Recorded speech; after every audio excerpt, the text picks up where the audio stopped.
কাজী সাহেব, আপনি তাড়াতাড়ি বিয়ের কাজটা শুরু করে দেন। আলহামদুলিল্লাহ, বরকনের নাম ঠিকানা লেখা সম্পূর্ণ হয়েছে। আপনারা বললে আমি বিয়ার কাজ শুরু করতে পারি। বিসমিল্লাহ বলে বিয়ে পড়ানো শুরু করে দেন। বিসমিল্লাহির রহমানির রহিম। উত্তরা নিবাসী জনাব আব্দুর রহমানের একমাত্র কন্যা রিচিকে 10 লক্ষ টাকা দেনমোহরের ধার্য করিয়া এই বিয়াতে যদি আপনি রাজি থাকেন, 3 বার কবুল বলেন।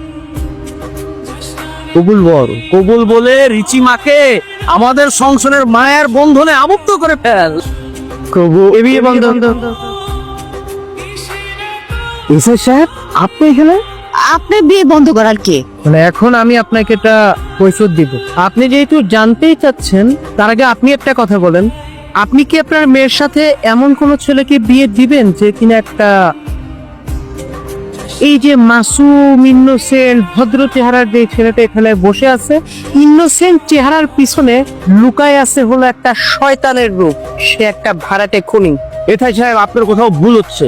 আকবর চৌধুরীর ছেলে কখনো টাকার অভাব দেখেনি। এটা অসম্ভব, অকল্পনীয়।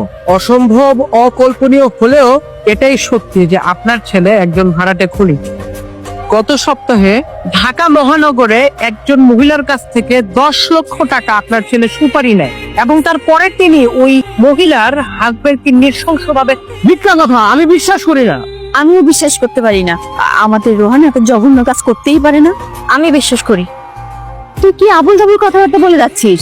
মা, শুধু আমি আমার বিশ্বাসের কথাটা বলেছি। অনেক কথা হয়েছে, আর কোনো কথা না। Arrest him. দাঁড়াও, তুই চিৎকার করে বল যে তুই কিলার না। তুই বল যে তুই আমার ছেলে, তুই কখনো খুন করতে পারিস না। সে আর কি বলবে? বলার মতো কোনো মুখ থাকলেই না সে বলবে। আসামিকে থানায় নিয়ে চলো। আমি থানায় আসতেছি। আপনি কেমন বাবা হয়েছেন? কোথায় ছেলেকে ডাক্তার, ইঞ্জিনিয়ার, ব্যারিস্টার বানাবেন, আবার এসেছেন ছেলেকে বিয়ে করাতে আমার মেয়েকে দিয়ে। খুশিতে আমার নাচতে ইচ্ছে করতেছে। নাচ বান্ধবী নাচ।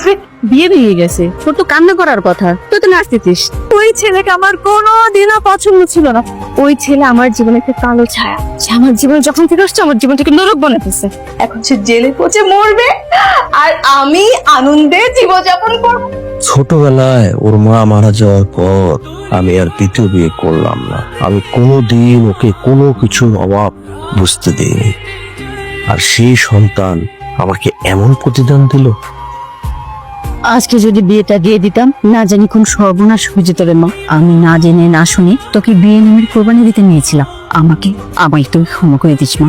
আল্লাহ যা করে ভালোর জন্য। দেখো, এখন সবকিছু ঠিক হয়ে গেছে। আমি এই মুহূর্তে একটা সিদ্ধান্ত নিয়ে ফেলেছি মা।